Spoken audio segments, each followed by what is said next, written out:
Hi Chris, how are you? Good afternoon, Rod. Here we go. It is the 11th of May. It's still 2026, and it's episode 224. And as you can see, it's beautiful sunshine here in the Cotswolds. It's equally gorgeous here in Swansea. We had a brief rainfall about 12 o'clock, something like that. But it's gorgeous again now, so good late spring weather in the UK. Yeah, love it. Can't wait to get out in the weather. Shall we dive straight into follow-up? Let's dive straight into follow-up. And first up, we have news from Fedora and Ubuntu that they are going to start embedding AI features into their distribution. So this is quite a big deal for Linux. Obviously, Windows has had this for a while, and annoyingly so, as we've talked about on multiple occasions with the various Copilot things.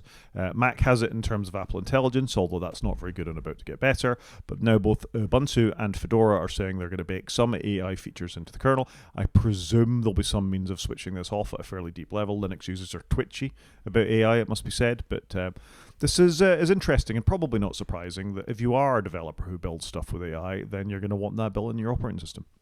I think I was surprised by this. I just assumed, incorrectly obviously, that these are already baked in some way, shape or form because every OS has got this stuff baked in. So it did take me by surprise.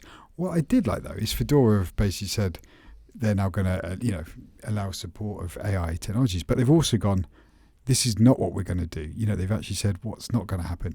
And so the system image will not be pre-configured. Tools and applications included in the AI desktop will not be pre-configured to connect to remote services. And AI tools will not be added to existing images or additions. So I thought that was quite good that they've clearly drawn out what they're doing and what they're not doing. Yeah, it's nice to have that sort of delineation, isn't it? I think, Fedora is downstream of Red Hat Linux. Red Hat Linux is what lots of enterprises use.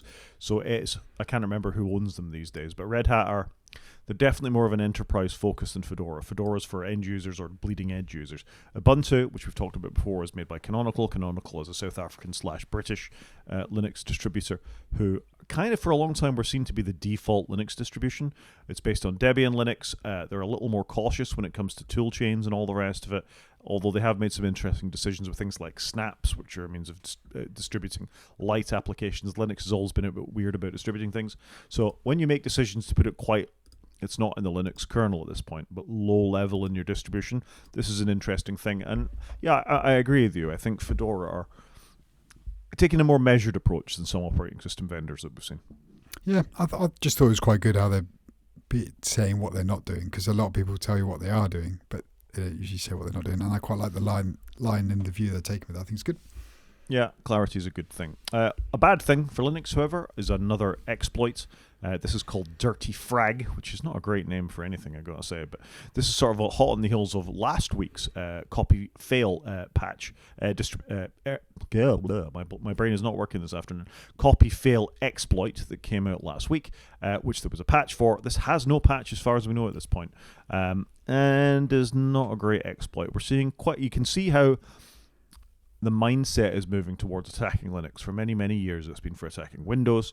I think people have twigged that more and more people are starting to use Linux, and therefore these exploits are becoming more obvious, and it's hand in hand with LLMs and using them for attacks. We talked about, I think it was Anthropic's model, Mythos, that was good for these kinds of exploiting these kind of security vulnerabilities, although they were selling it as a means of protecting against security vulnerabilities. That we're going to see a bunch of these things very quickly, I think. Yeah, it does feel like ever since Mythos has broken ground, it does feel like we're getting some pretty serious vulnerabilities coming out of it. But I was just reading here, though, this gives immediate root access to your Linux distro. That's not good, is it? And it's in every distro of Linux. Yeah, I mean, this is a problem. I mean, it's a bit... Of course, it's in every distro of Linux.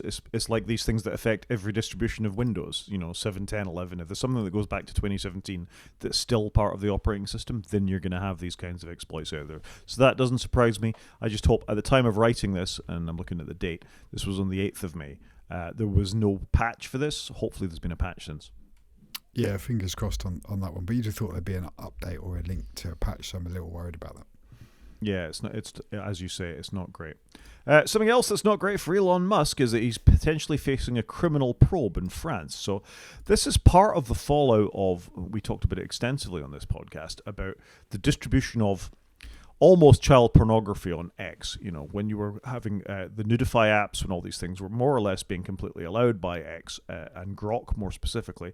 Users could upload anything and then, you know, with a certain amount of simple prompt engineering, get them to distribute sexual imagery.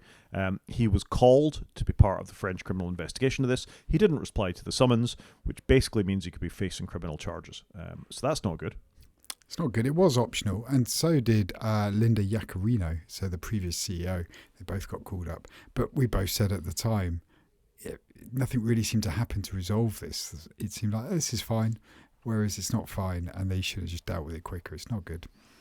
No, it's not. And I mean, Elon probably needs to be a little careful about this, because a judgment in one EU nation is a judgment in all of them. I mean, that's part of the point of the EU. So it could be problematic. I mean, it is interesting that Musk called this a political attack. I'm sorry, but distributing these kinds of things on your social network is not political. No, it's not good at all, is it? It's not political. Sorry, just don't do it. Yeah. It'd be interesting to see how this one plays out. Is it just going to drag on and he's never going to appear, though? I mean, he's historically been quite good in court when he's been in various things in the United States, at least, and it doesn't tend to go anywhere, as we've seen repeatedly. This feels a bit different, though. I think that a lot of countries were quite annoyed by the lack of speediness or a certain amount of tardiness from X in dealing with these images when they came about, and we talked about it here. So, yeah, I mean, we'll see where this goes. I believe that there's an ongoing court case with OpenAI, the early sort of financing of that and how that was set up as well. That's ongoing in America too, that The Verge have been reporting on. And he hasn't been coming over particularly well on that either. I mean, it's court. Who knows how these things will go? We haven't seen any sort of long-term implications for any of Elon's businesses recently, so time will tell. It does feel like it's been Elon light lately, to be fair. Have you missed us talking about Elon? All this Palantir talk got you sick of talking for the old days about Elon? Yeah, maybe. I deliberately left out a Palantir story this week because I knew you wouldn't be able to take anymore. No, just it makes me angry. I'm not an angry person. Well, I'm sorry about that, Chris. How about something that'll make you less angry, or possibly just as angry? We've talked repeatedly over the last few weeks about chip shortages and memory shortages causing all sorts of supply chain issues for Apple. Well, here's another one. Apple has kicked off a new run of A18 Pros because the MacBook Neo demand has exceeded expectations. I can't believe they were caught napping here. That they didn't think this was going to be huge. You've got a brand new device which looks awesome, which seems to run okay, and it's not supply constrained, which feels weird. Whereas nearly half their lineup is, and they were surprised that they're going to, sell another 5 million of them. And I must confess, living with a 14-year-old, he really wants one of these because their marketing has worked a treat on him, and just the general appeal of the device, it looks fun. So I'm surprised Apple were caught napping. It's good they can make some more chips and just not let it die on the vine, because that would be a bit negative, wouldn't it? I mean, I disagree. I think they are supply constrained. If they can't get more of them into people's hands, then you're supply constrained. Yeah, but then that's more over there underestimating popularity rather than the shortages. That was my understanding. It's not like Apple to do this kind of thing. They're normally quite good at guessing. Make But this is cheaper than your iPhone, isn't it? That's how crazy this is. You could buy 2 of these for like one on a regular iPhone. It's just insane. Yeah, you're not wrong. It's been a good product. I saw my first one in the wild last week. I was at a conference in Birmingham. One of the delegates had one. It was very obvious because the keyboard was a different color to what I'm used to seeing in things. And she was perfectly happy. She was tapping away, taking notes, not obviously charging it, doing all the things she wanted it to do. It's a good product from that point of view. What color was it? It was silvery. Yeah, a bit boring, that. Company issue. Yeah, maybe. I doubt it. I doubt very much that it was company issue. Often, if you see Apple products, the NHS aren't handing them out in universities. We do hand them out, but not quite so much. You've bought that off your own back. Okay, fair enough. But I thought sure I'd have bought the silver one myself. But there you go. Junior doctor doesn't want to stand out too much, would be my suspicion. Yeah, okay. I want to go on a brief rant. I switched off my ad blocker for us for this podcast so I'd be able to have Rotten Tomatoes. And look at this awful advert about TV presenter drinking olive oils for a month repeatedly on this 9 to 5 Mac article. It's gross. Do you know what? My built-in ad blocker just in my head just skips them all. I'll be honest, I don't even notice anymore. And 9 to 5 Mac is awful for adverts. I really hadn't realised quite how bad it was, but that's dreadful. Yeah, agreed. It's awful. And I hate the repeated adverts. Like, it just looks really amateurish. Lazy. The next time they talk about, what do they call them? Chum boxes or whatever they are at the bottom of the chum boxes, they repeat it, the advertising thing of, try this weird skin thing for the last 50 years and this will happen to you. This kind of garbage is what you see. Dreadful. Okay. Speaking of supply constraints, Nicely done. and this time from Mac Rumors, not from 95 Mac, so we'll see if their advertising is any worse. We've had further reductions to the choice of availability of Mac Studio. So we reported 2 weeks ago, I want to say, maybe last week, about how the low-end Mac Mini had gone. Now we're talking about the Mac Studio and other Mac Mini RAM options being constrained as well. So you can only get an M3 Ultra Mac Studio in 96 gigs of RAM configuration. Seems like a lot of RAM, that. With M4 Max one's wait list of 9 to 10 weeks. You and I were talking before the podcast about other supply-constrained laptops and things now. It's really beginning to bite, isn't it? Yeah, I think Apple have done really well to weather the storm. And then all of a sudden, they've really been hit with it. So they've removed some RAM configurations, and now they've got really long lead times, which they just never had before. So yeah, 9 to 10 weeks for a Mac Studio. Like, it's crazy. And it's been out, nearly a year, I'm going to say. I think it came out a year ago. So it's crazy, isn't it? And if you want to buy them on eBay, they've really gone up in price. So if you've got one lying around, it might be a good time to sell it. Well, it's an M4 as well. It's not like I suppose that is the most up-to-date you can get in the Mac Mini and Mac Studio at this point.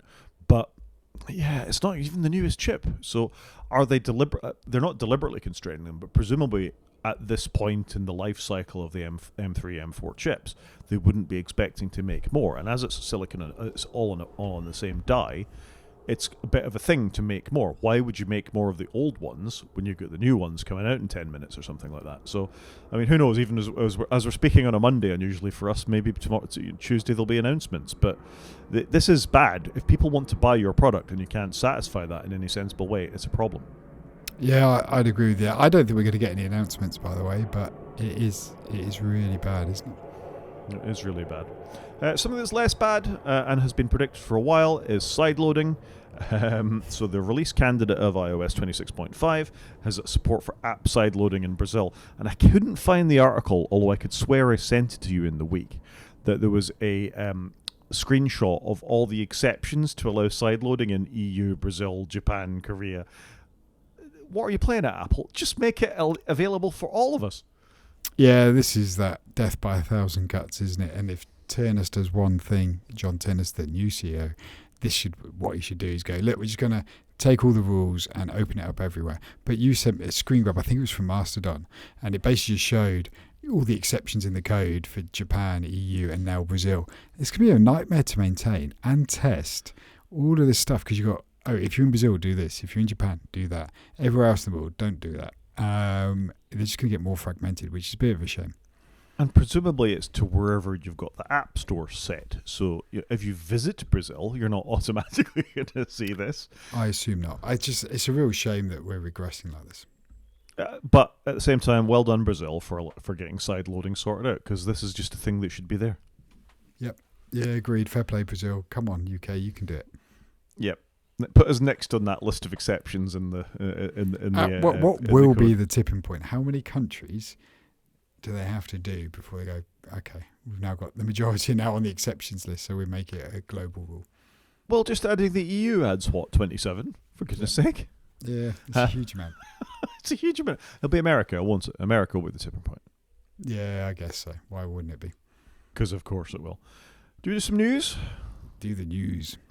So this is quite a big deal, I think, that ever since Apple moved away from Intel chips in its devices, I think they've been made by TSMC, so Taiwan Semiconductor have been the people who've been doing the production of their, various chip generations going back to whatever the first one was. It was in the iPhone back in the day when they moved to Apple Silicon and Macs.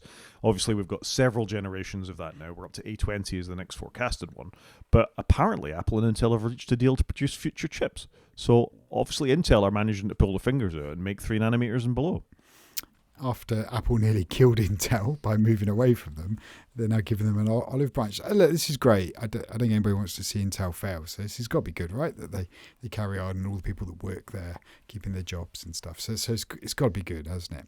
And Apple probably wants some segregation of where they get them manufactured. So It's all got to be good, right? It's just weird it's now back to Intel. Yeah, I agree. And if memory serves, isn't the modem, the Apple modem that's in iPhone chips now, wasn't that purchased from Intel to get them to work the cellular radios and things? Yeah, Apple branded cellular modems was basically Intel's ex-modem business. It took them a long time, mind, to get it from buying it to then shipping. Literal 5, I'm going to say like 5 years. But yeah, it's good. It's got to be good, isn't it? Intel's carrying on. Yeah, and you want to see Intel, you want to see AMD, you want to see, is it Qualcomm is the other manufacturer of mobile chips in the market to give Apple that push, because otherwise we're not going to the market will stagnate, which is what we see in so many other markets. Please see iOS and Android. So I think having multiple manufacturers of chips, and presumably Chinese manufacturers, RISC-V and others will come along as well, to actually sort of push the state of the art forward in chip manufacturing. Otherwise we're just going to be, same old, same old. Do you want to guess what year Intel sold its modem business to Apple? Let's say 2011. No, it was way later than that. I said 5 years, but it's actually 2019. There you go. Okay. Well, I'm not ridiculously out. No, just 8 years. I do like Intel's new logo in that screen grab. It's cool. You've got a thing about logos. I just think it looks nice. It's a nice font. It looks Intel, but it's slightly modern. I think it's cool. Well, the dot over the I makes me think of chips. Yeah, I just think it looks cool. They've done a nice job with it. Some companies do not do a good job with their logo. That is very true. You're not wrong about that. Have you seen HP? I have not seen. Have HP got a new logo? No, it's the one you get on the laptops where it's like 4 lines. It just looks awful. Yeah, it does look dreadful, actually. I have seen that. I like the HP round. The round looks good. The blue round with the HP in it. That's okay. Yeah, reinventing your logo is very hard. If you're somebody like Rolls-Royce and you've got that iconic R within the R, why would you ever change that? And I understand why. I mean, Apple did a fairly successful one when they went from the multicolored Apple logo to just the very matte logo that it is now. That's all one color, but it's still fundamentally the same logo. It's not, it's got the bite out of the apple. It was just a color change. It wasn't. It was just. Yeah, it's not a serious change in the way that... I mean, that's still recognizably Intel. It's got enough of the history of Intel, there before that you can understand what it is. HP, I mean, they've gone from being Hewlett-Packard to being just HP, haven't they? So they've changed repeatedly over the years. Yeah, that's fair. Should we move on? Let's do it. Let's talk about the NHS. We like to talk about the NHS in this podcast. I don't know why that would be. Apparently, there's been a bit of a code clampdown. So this is probably in light of what we were talking about before with UK Biobank and publishing some of their stuff onto GitHub and not having not identifiable but line-level data within there. Anyway, the NHS has started pulling back on its publication of code to open source repositories like GitHub, and that's had a bit of backlash, really. I can kind of see both sides of this. They're quite a risk-averse organisation, the NHS. If there's any chance that there's things in there that people could peel apart and start to, attack the NHS using that, then that's problematic. At the same time, it's a public body, and public bodies should have transparency of what they do. Of course, there should be appropriate governance about what makes it out into the world, but they lead the world in lots of things, like the implementation of nomenclatures for clinical coding and things like that. They've always did those in open source repositories. So I dislike it when a public body starts pulling back from a fairly open position. It's a tricky one, this, though. I do agree with you, by the way. I think they should be open. But if people are going to use the openness to then find vulnerabilities and then hack them and use it against them, you can kind of see why they might want to close that door. But they will never come back to publishing it again. That's that, isn't it? This is a decision that will only go one way. So yeah, I agree with you. They should be open, but I think in the world we're currently living in, why would you openly expose yourself? Well, I mean, we've just talked about Linux and the big exploit that's hitting them at the moment, and one of the arguments for open source code is if you've got lots of eyeballs on it, the chances are you're going to see the exploits first. So, whereas Microsoft can hide behind, and Apple can hide behind their closed code bases, and still have vulnerabilities 10, 15 years down the line that only become apparent, when lots of attackers have done it. How many zero-day exploits have there been for Windows over the years? Hundreds, if not thousands. And yes, you get them in Linux, and yes, they're horrible like the one we did before, but I think there is a certain amount of trust you gain by making your code open. That and let's face it, what will a lot of that code be? It will be things like clinical coding nomenclatures. It will be things like algorithms for identifying, cardiac arrest pathways or things like that. I don't actually know all the things that the NHS will be putting out there. You're not really talking about some secure system to access a VPN to get in and access a patient administration system, are you? I think it's a methodology of doing things. Again, you need to be really careful you're not putting patient level or line level data out there. But if what it is an algorithm that's going to help researchers or other people understand the NHS better, maybe make waiting lists more efficient. You can think of lots of ways in which code could be published that could be beneficial to the NHS as well. So I do see both sides of it. I absolutely do, but I think they need to be more on the side of openness than closed. Yeah, I don't disagree. I just think it's a tough argument in this day and age. Yeah, I think you could make the argument on both sides, which of course we have. Let's move along and talk about something that's absolutely bad. And if you're a Chrome user, apparently it's been downloading a 4 gigabyte local LLM alongside the Chrome browser. Yay! Yippee! Another reason why not to use Chrome. I've never been a Chrome fan. I can't explain why. Just never. I was always Firefox and latterly Safari. This isn't great, is it? So basically, if you're using Chrome, it was a 3 gig file back late last year, and now it's moved to be a 4 gig file. So this is only going to go one way by the looks of it. And this is basically downloading like a local LLM that Chrome will use. But you wouldn't know about this because it just does it. Why would they tell you? And I do think we are in the era where 4 gigs isn't that much anymore. But there are quite a lot of people that still only have a 256 gig laptop. And Apple's, up until recently, I think still sold that as its baseline storage. So that is a bit of a concern. Yeah, I mean, the point of this is presumably to speed up what it's doing when you are making use of Gemini and other things like that and have some of the functions off-boarded. I think it's part of its prompt API is the way this is built in this Register article. Where I'm thinking on this is, A, Chrome lives on smartphones as well. Smartphones are a lot more memory constrained. And B, Chromebooks, which are even more generally memory constrained than even MacBooks and potentially less efficient as well. So having a 3 to 4 gigabyte download, which you're not expecting just as part of the browser, when I download in a Linux ISO to install on a laptop, it's 3.7 gigs. That's a whole operating system. It's crazy, isn't it? Strange ironic, though, isn't it, that Google, obviously famously the services company that does everything server-side, and now they're installing local LLMs stealthily. So it's just not a great look, is it, Google? Come on. Yeah, you can and should do better, Google. Agreed. Somebody else that has to do better is Apple with their Apple Intelligence. It's obviously been widely criticised. I was just swearing at it moments before this podcast started because it decided to start the microphone off on my phone, and I have another reason to swear at it when I talk about what we're going to talk about in the main show as well. But apparently they're going to allow you to choose a third-party AI, and I don't think this is a surprise at this point. It has been widely hinted at that we're going to be able to say, do you want Gemini? You can have it. Do you want ChatGPT? You can have it. If you want Apple's own thing, probably you can have it if they've ever finished it by then. I doubt they have. But they'd already announced that they had, and they've already got that in the current iOS that you could pick. Well, you can only use OpenAI, I think, for Siri to back off commands too. So this isn't a big shock. It's just they never had a deal with anybody else, and they've obviously delayed the Google one, I guess, to coincide with the launch in a month's time. Yeah, I think it's a bit deeper than that, though, isn't it? Presumably, you were always only going to be able to the original intention was that Apple Intelligence, because of its privacy modes and all the rest of it, would be all you could use for managing your photographs or doing on-board things.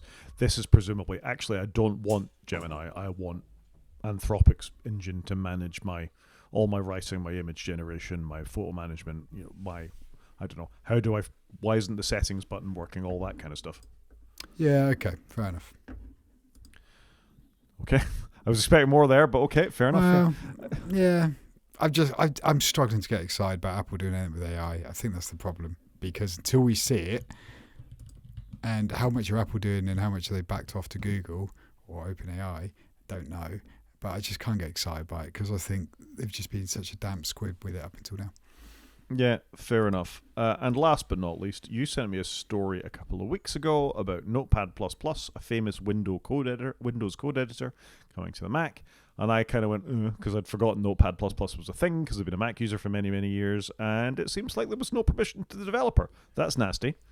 Yeah, so a couple of weeks ago, I sent you a message. Notepad++ comes to macOS. I was like, that's cool. I love Notepad++ when I was a Windows guy.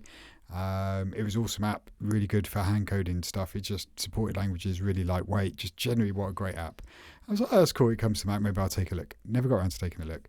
Article comes out this week, and it's basically saying, this person who's taken the open source of Notepad++ made it look like it was an official port to the Mac, but it wasn't an official port, but he kind of did it in not a terribly nice way, and the original developers reached out and it's asking for a correction.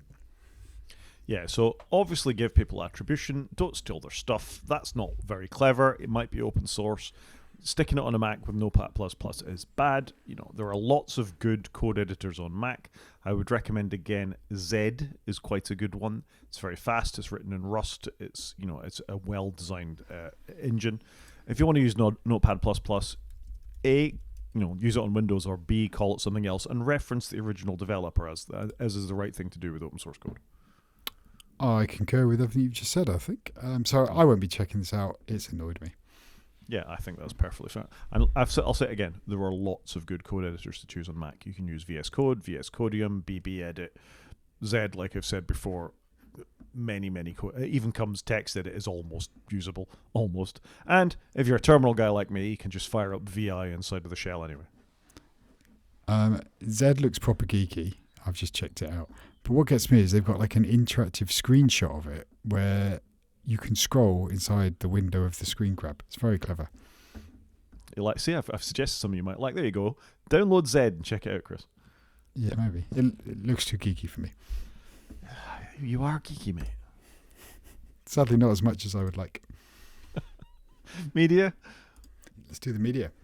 Okay, so first up, for some reason, I think it's because the BAFTAs were on last night, I started watching Adolescence again. I don't know if you've picked this up yet. I know I recommended it before. You've recommended it. I haven't, because that screen grab shows why I haven't watched it, because it looks really sad. I don't want to watch a sad show. It's not a sad show. It's a thought-provoking one. He looks very sad. He has reason to be sad, to be fair. Yeah. But Stephen Graham won a BAFTA for this last night, as outstanding actor or whatever the category is. He's fantastic. Don't get me wrong. I think he's amazing. And because he's in it, I would watch it. Everybody in this show is fantastic. And it's what it's known for is this sort of technical wizardry where they do a one-shot in almost in every episode. So the camera starts, it follows them through for an hour. There's only 4 episodes in Adolescence, and I'm trying not to give away spoilers here, but I think it's fairly well known. An event happens involving a child. The child is 13 years of age. The consequences of the event are then across 4 different viewpoints. So you get the viewpoint of the police, the school, the courts or the prison system, and then the parents. And who is to blame for what happens. And there's a lot of social media stuff in there as well. And if you have children, or you were recently a child, I absolutely think it's mandatory to watch this because it's so thought-provoking. I definitely do have children, and they are probably at the right age for this because they are 12 and 14, so they're either side of this 13-year-old. I get it. I should watch it. You should watch it. I'd give the kids... You watch it first and then decide if the kids should. My children who are in their 20s, not so much children anymore. Dude, they're adults. Well, both... They'll always be children to me. Both Agreed. thought this was incredible, and particularly the school social media part of it absolutely echoed their experiences of what it was like going to school with social media in this day and age. Yeah, and obviously I'm not even on social media really, so I'm probably the least educated in my entire household of the mechanics of social media.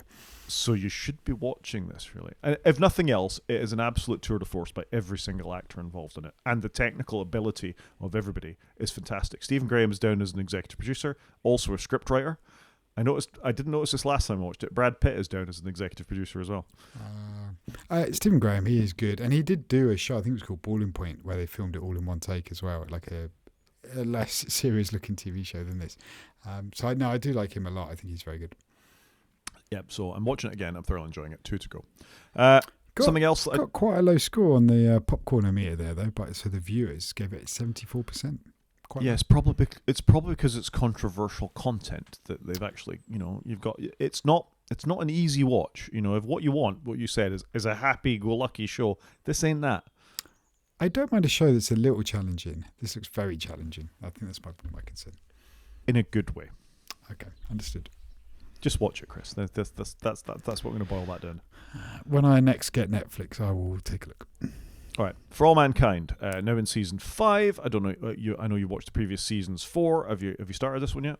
I have not started this. You're going to hear at the end. I've just caught up on a bunch of stuff, so I was trying not to start more stuff.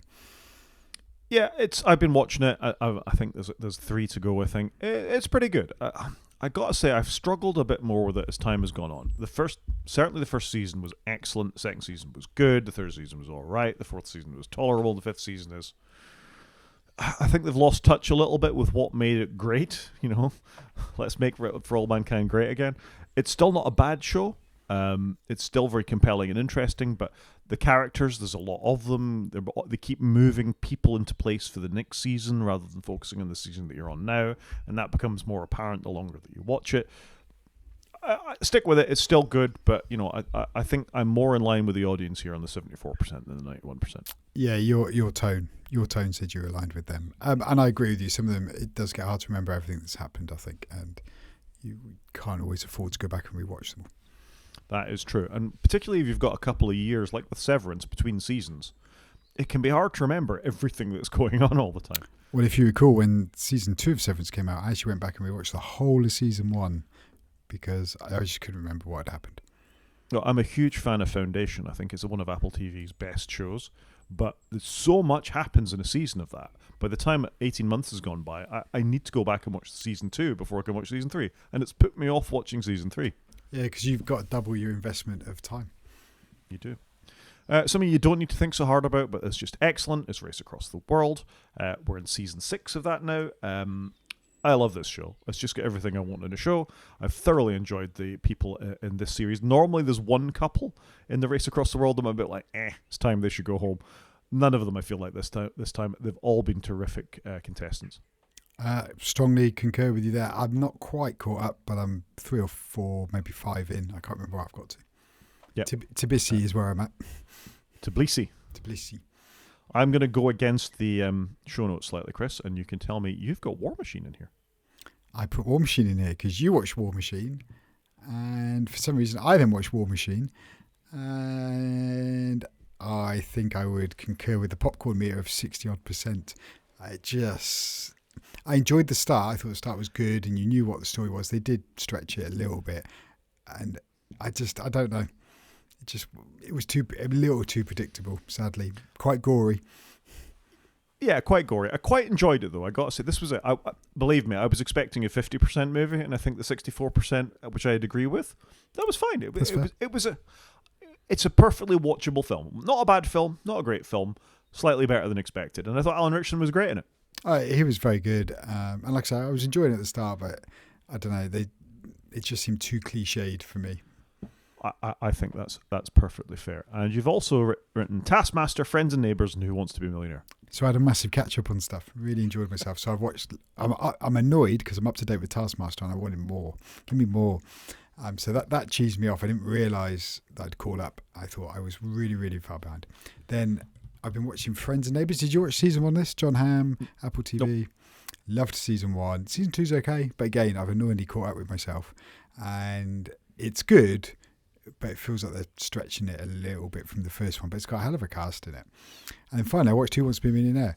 I watched this young lady lose a huge amount of money. And then I also watched somebody win £1 million, which was kind of cool. I've never really got on with Who Wants to Be a Millionaire. It's Clarkson that does it now, isn't it? I love the concept since the day it came out. And if you just want to chuck something on and be entertained, it's awesome. They got a nice range of questions. I just enjoy that thing. My general knowledge isn't fantastic, but I just enjoyed watching it. And the guy who won £1 million, he burnt a load of lifelines early doors, and then went on and won £1 million. It was his knowledge was very impressive, and and Clarkson makes it entertaining, as did the previous guy, Chris Tarrant.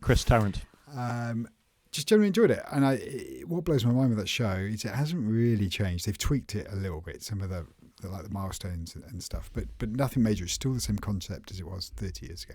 It's fantastic. Love it.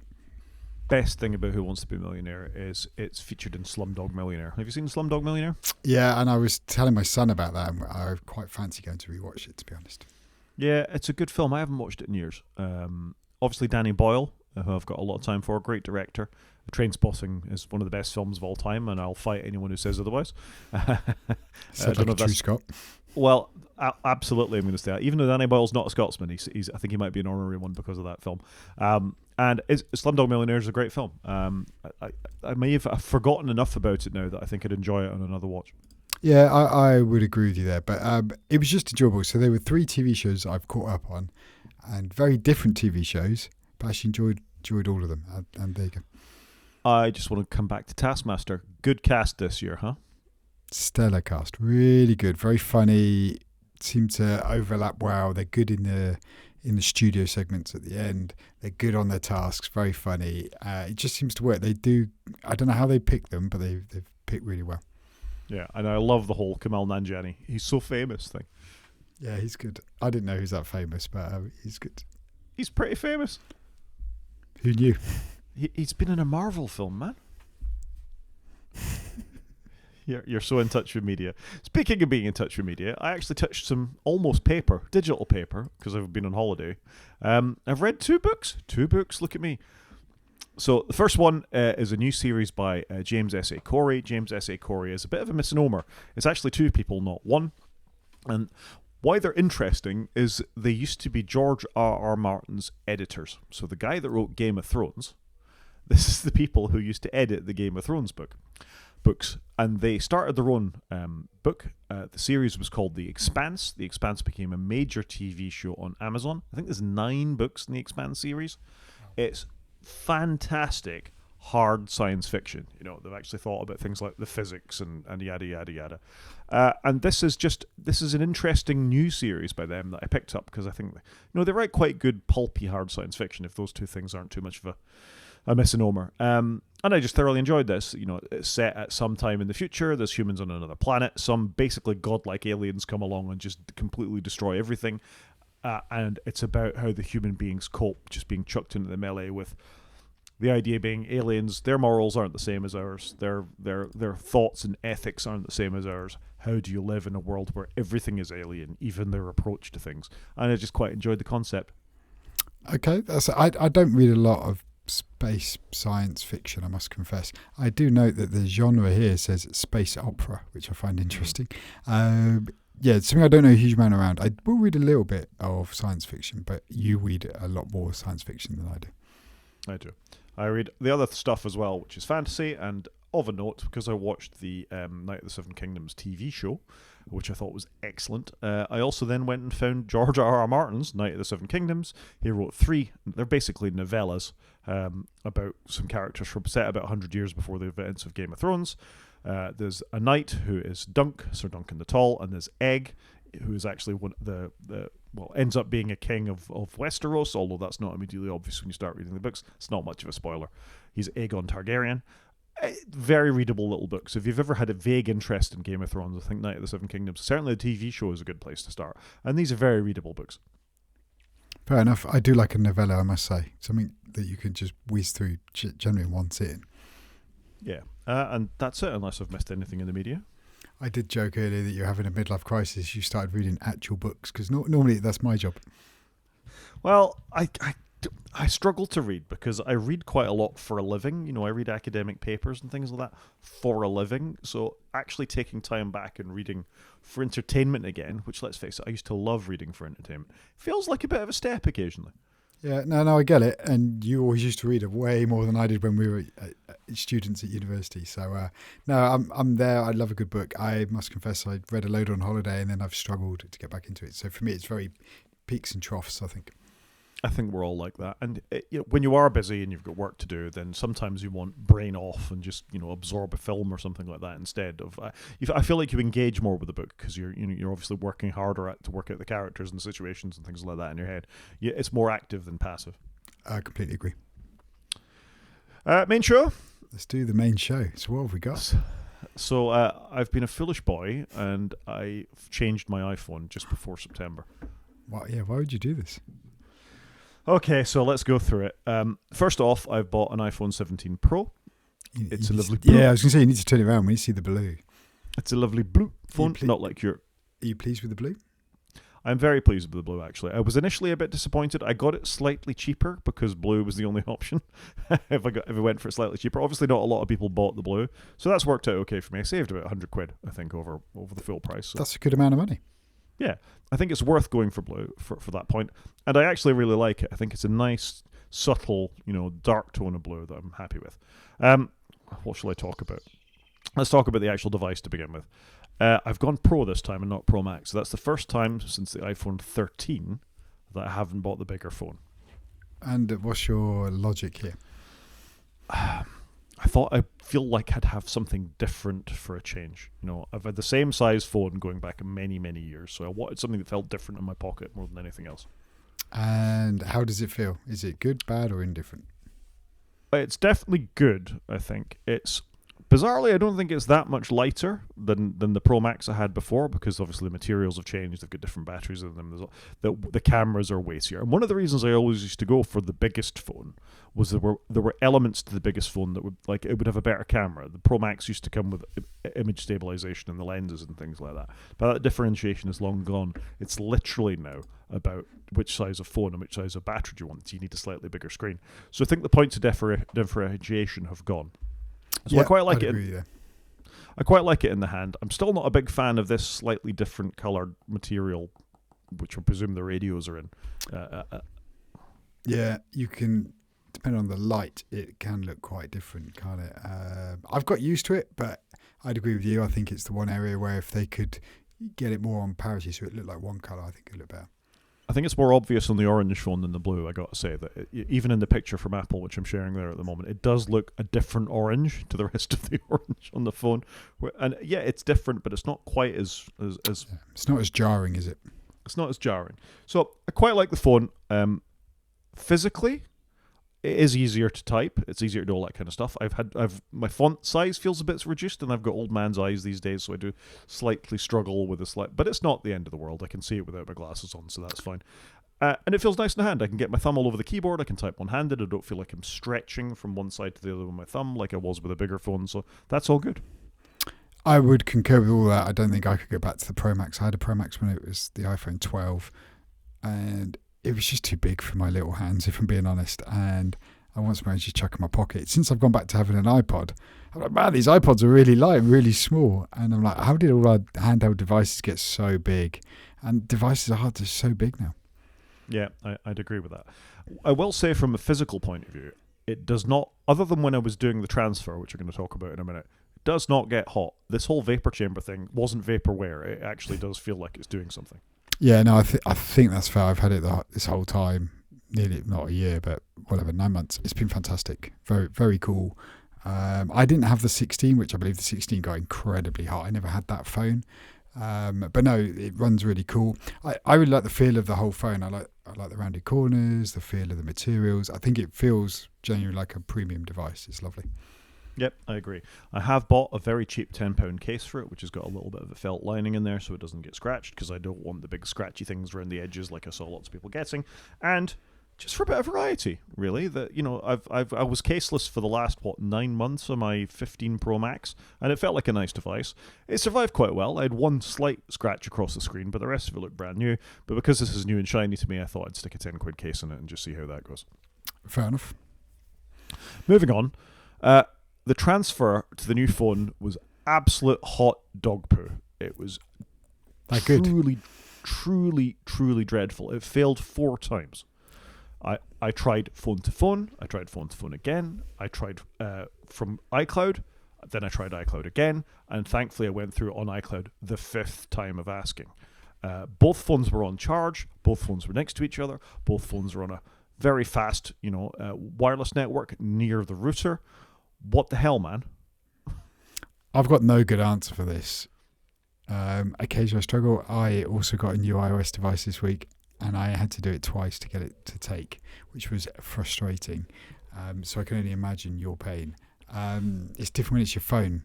Like doing your iPad's a bit easier, right? Because it's usually your ancillary device, but your phone is your main device with your contact number on it, your MFA abilities, and all of that. And you just want it to sail through.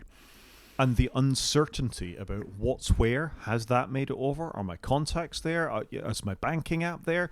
What if somebody texts me halfway? Where's it? You know what I mean? At what point do I transfer the SIM card over? There's so many unknowns when you're actually doing this. And then for it to fail 4 times, you're like, this is more hassle than it's worth. Why am I doing this?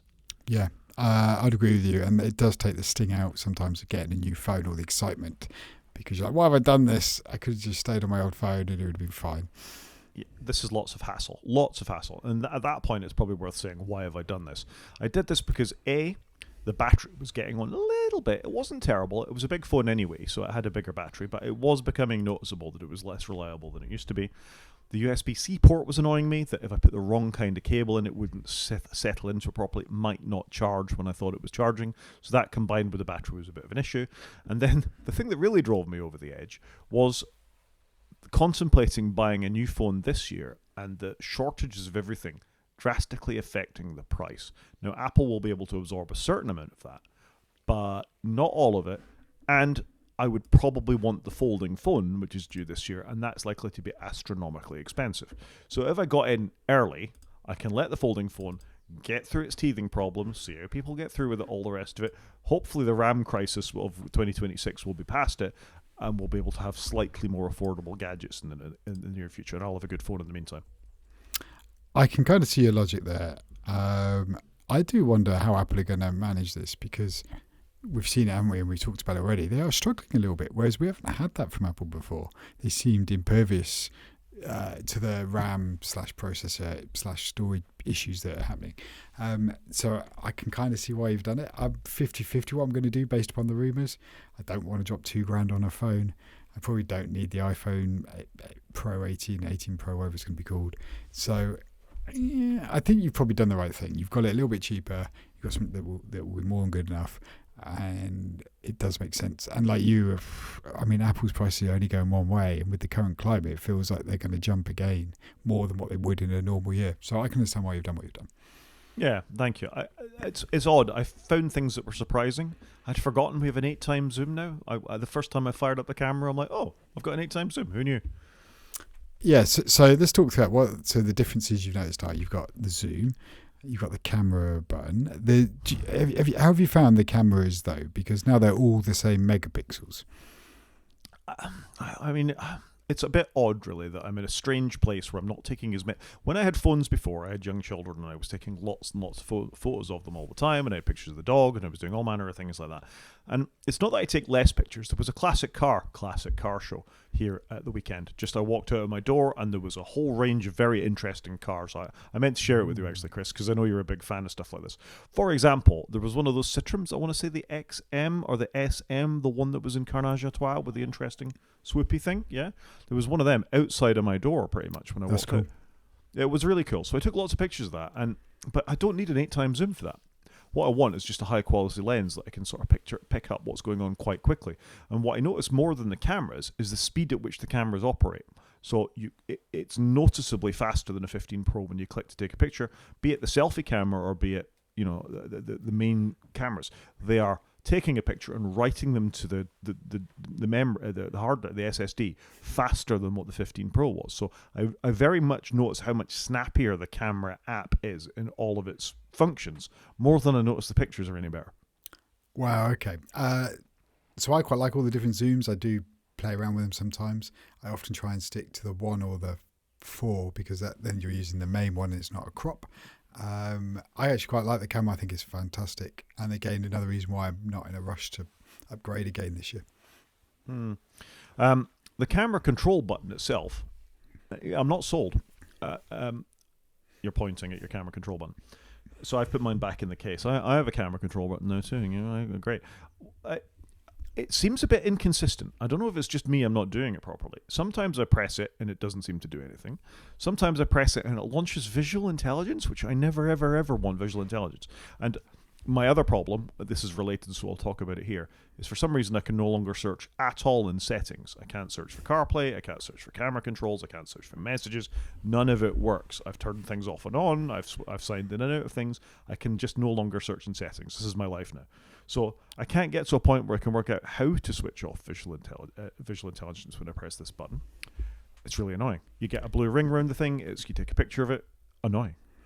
Visual intelligence is when you push and hold the buttons. If you've held it too long, do you have yours set so that you can zoom in using that button? No, because as default it doesn't. All it will do is take pictures. Okay, so you want to go to settings, camera. It's right at the top level, not even under apps. And then right at the top you've got camera control. And somewhere in there you can turn off press and hold, and that will turn off that. I think the sad thing is with that button, it's a good idea to have a camera dedicated button, but they should just put a regular button on there. One to launch it, one to take a photo. It doesn't need to do anything else more clever than that, and that would have been just fine. I have never used visual intelligence because I can't bother with it. I don't use it for zooming. I do that manually because I just found myself catching the button and it would annoy me. And I think they just try to pile too much into this very small space. It's confusing for people. So I just use it as a camera button. It's perfect. And then the other button for me is a torch. That's all I need. That's exactly as I've set mine up, actually. I've just switched off visual intelligence. Thank you for that, because I couldn't find it in the search. My daughter's iPhone 16, that's where the camera control button first appeared, did have when I first tried it, had the little zoom thing, or you could change the exposure settings with it, depending on how you'd set up. So it's interesting they've changed the defaults to just be a camera button now. They must have data. I think on my wife's 16, I turned it all off because she was not getting on with it. No, and that's a problem, isn't it? You add, let's face it, for many, many years, Apple didn't add buttons to anything. They were known for taking things away and not putting them on. And then they put one in, and it's such a bad button. I think they've over-engineered it. That's it. They've just over-engineered it. It's a bad button. It's a bad button on a good phone, I think is going to be my summary of this so far. I quite like the phone. I like how much better my battery life is. I'm easily getting through a day now without worrying about it. I've, just for the purposes of this, put my Apple Watch back on as well, just to see how the things will pair up. I know. I'm not sure I'm loving the Apple Watch quite so much because I've got a different perspective on it now. But they go quite well together. I've got a nice dark blue watch band. I've got my dark blue phone. I think that works quite well. And I'm liking the phone. I'm liking having a smaller thing. I don't feel it's taking up a massive amount of space in my pocket. I can chuck it in the car now, and it's not this massive angle thing sticking out of a receptacle in the car. So I think there's positives to it. And once I figured out where CarPlay was again when I went through the settings, I managed to get it repaired to that too. So that was great. Yeah, the resetting all the Bluetooth shenanigans up is a pain, isn't it? It'd be nice if there was some magic way that could all port over, but I appreciate it's not just Apple that need to get involved in that. I mean, that would be a comment I've had, is why do some things persist and other things don't? Banking apps I understand, but some things stay logged in when you switch between phones, and some things, like Overcast, for example. This is the first time I've changed my phone in ages. Overcast asked me for a login. I was like, what the hell is this? I think you can change it to go login less, and it just looks at a file in your iCloud. Yeah, but I agree with you. Some things are inconsistent, and it kind of makes you want to open up everything before you blitz your old phone. Yeah, because that's the worry, isn't it? You nuke your old phone to hand it off to a family member or sell it, and you're like, maybe there was something on there that I really needed. I'm currently wondering if my bicycle, my VanMoof bicycle, which had an app and a lock on it, and I don't know what the status of that is. I'm sure there'll be a way to sort it out. It's not that they've gone bust. Oh, wait a minute.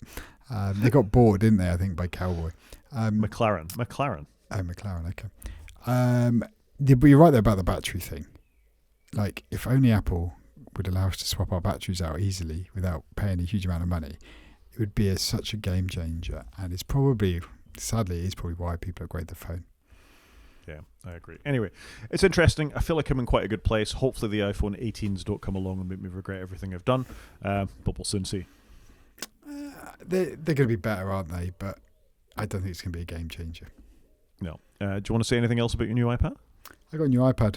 It's massive. The keyboard weighs a ton. I've got the iPad Pro M5, 13-inch. The screen's lovely on it. Like, fair play, Apple makes some amazing screens. The keyboard is lovely, but it's so heavy. Like, the keyboard over doubles the weight, I think. I don't know what the exact weights are. So I had the 11-inch before. I've now got 13-inch. This is a work device. I'm pretty pleased with it. I am more productive using it, but it's just so blooming big. But I've got it hooked up to my studio display. I'm just using it like I normally would. But the new OS makes it so much easier to use. Like, fair play to Apple with the work they did on multitasking with iPad OS 26. It is really good. And yeah, I'm quite happy. No, that's good. Is it thinner than my iPhone? Yeah. It's the thinnest iOS device. It's thinner than my old iPad. So I had the M4 11-inch, and the 13-inch one is 5.1 mil thin or thick, whichever way you look at it. It's an amazing piece of hardware, but I'll still come back to I just think it's a shame how they limit it, because it could be the best macOS device in the world. I would concur with that statement. If it would be fantastic, and I love it. I love that I've got cellular in it. It's a great device. So this is for my M1 iPad. It happens to be lying here. It's one of the smart cases, Folio, whatever these things are called. And you're right, it weighs a chuffing ton. It weighs a ton. They look great when they're brand new, but not very long later will it look a mess and be horrible. But I do love my iPad, you know that. It's a great device. I just wish the keyboard case was a little bit lighter. So I think they've fixed this, but one thing I always struggled with was how this angle, which the iPad sits on, never goes back far enough. Like on and they're quite constrained on Macs anyways. If you get used to Windows/Linux laptops, you can move the screens back a lot further than you can on Apple devices. And this was the thing that always wound me up about iPad cases, is that this angle isn't good enough. I don't think it's much different. The keyboard's slightly better than one you had, but it's not that much different. So here is a Lenovo old Carbon X1 laptop. Ooh. You're going to show it like completely and through the magic of video, I can open it like that. So Rod has got it like 100, so it's completely flat. So the keyboard and the screen are as flat as each other. You know, you've got that range of motion in the hinge. Yep. And this is what? A 7-year-old laptop at this point. And there's no flex or wobble in that. So other people can make... It looks very light the way you're holding it as well. It's an extremely light laptop. It's got an Intel, whatever the 8th generation i7 is, isn't it? And look how thin the thing is, you know? Who says Apple are the only people who can make laptops? Yeah, I would concur with that. Anyway, we've gone vastly off topic. So yeah, I think we're both happy with our purchases. Yeah, 100%. Well, there you go. We're happy campers. And look at us saying nice things about Apple products again. I do like the products, I must confess. I mean, my iPad was a very boring upgrade, though, because it's not wildly different. And you can't even notice the performance. Like, nobody should go from the M4 to M5. I just went there because work were buying it for me. Fair enough. I have noticed the difference in performance from whatever I was in before, A15, A16 chip to what I've got now. Every 2 to 3 years, I think, is the right time. Yep. App of the week. Let's do it. This is a nerdy one, so you're going to hate it. It's called Ghosty. Ghosttty, the TTY being teletype or terminal. So you already have a terminal with your Mac, but it's garbage, so you want to use something else. I've recommended iTerm before, but this time I'm recommending Ghosty, which you can get for Linux or Mac. It is a replacement for your macOS terminal, and it's designed to work with GPU acceleration, which, why would you ever need that on a terminal? I know some people will do that, but it just means the performance is nice, and it just looks very, very pretty. So... I don't understand. What's the GPU acceleration going to do for me?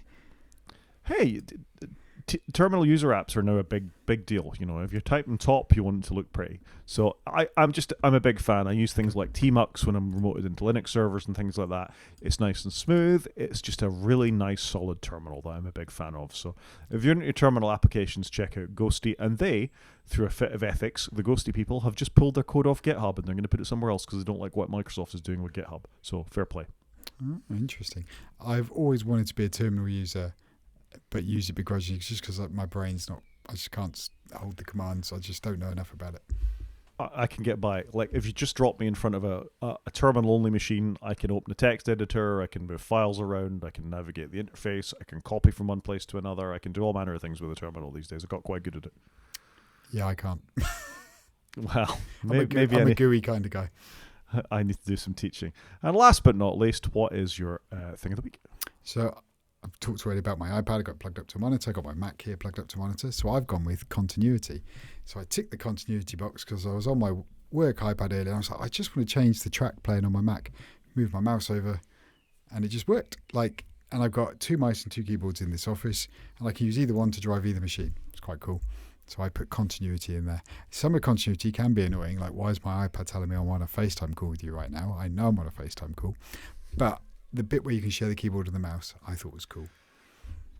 Yeah, some bits are cooler than others. I think, the continuity camera, which is probably what most people know this from, where you could use your iPhone for, as a camera for FaceTime or something like that on your Mac. That was all quite cool.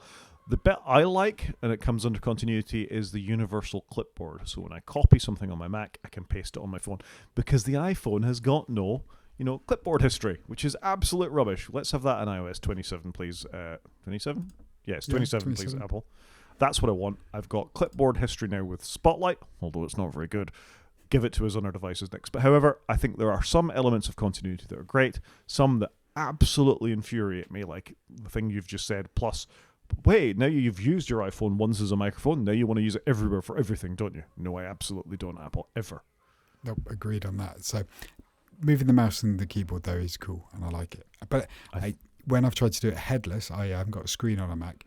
That's problematic, but when you've got 2 screens next to each other, it seems to work really well. Yeah, although you can occasionally, or you used to be able to, you could move one to the other, and then if you switched the device you'd move the other one to off, you could quite often lose the keyboard, lose the mouse pointer. I did that once. Yeah, don't do that. Yeah, I can imagine that being problematic, but I like it. I think it's cool tech. Fair play to Apple. Yeah, it's well done. I think we can call that a show, Chris.